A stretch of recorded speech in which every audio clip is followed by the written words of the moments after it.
Kanisanga, kanisa basoni nanga, kanisa kanisa ba sacrifice, kanisa ba sacrifice, abandano bomwande, kanisa abeta ba makolo kokende nzela losambo, bambula na nzela Nzambe, kanisa Yesu kanisa ngai, kanisa ata mabe nangeleki mingi mwana Nzambe, kanisa ta ba sacrifice mama nanga mwasi ya losambo abotanga kabangai na kosalela yo Nzambe na bo, kanisa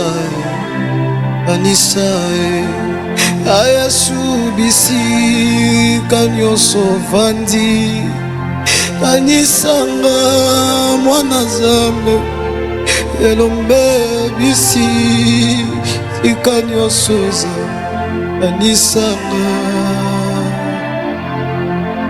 kiloyo mawate Nzambe na bomo, kiloyo mawate ezanga mawa bazolapide mutu ataka kapwa definiongo.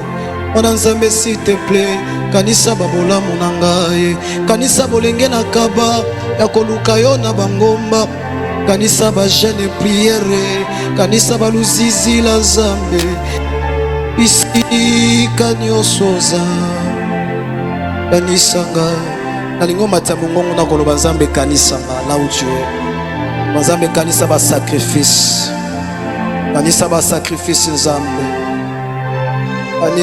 kanisa Yesu riama shayaba yebisa Nzamba kanisa ba sacrifice na yo Nzambe kanisa tango bango na baboite de nuit Nzambe biso na bangomba toluka yo, tango bango basala kindumba Nzambe na bomo biso na ba jeune prière, tango bango bakosimba machette biso na baraka ya bashora mandara ya ba na ba jeune tozoluka na ba minuit Nzambe kanisa ana Nzambe kanisa s'il te plaît Yesu, kanisa basonya, kanisa baso Nzambe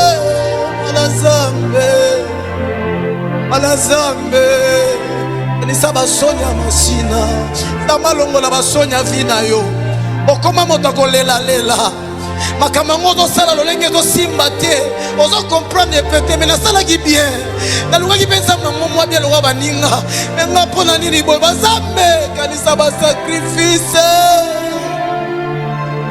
Nzambe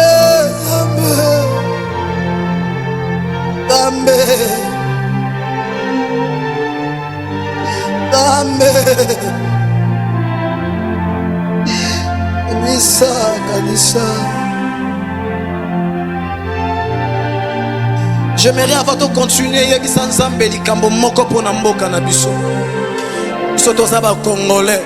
Il y a des choses qui se passent na mboka na biso na Goma. Nzambe kanisa balosambo basali na yo. Kanisa Nzambe. Anaposa na yo kamoto moko solo bela Nzambe maloba. Nzambe na bomo Yesu. Oui. Yebisa Nzambe maloba. Si Congo ezali bobele pai na yo Seigneur Jésus. En Congo tozaka na yo Seigneur Jésus, espoir na biso. Mwana Nzambe kanisa Nzambe Congo de monde toi ya walola Seigneur Jésus. Nzambe Congo Seigneur. Yes. Non, monte encore, matali susu. Non, mais là Nzambe maloba en sérieux. Nzambe alola te deli au Congo. En sérieux. Il est le roi des rois.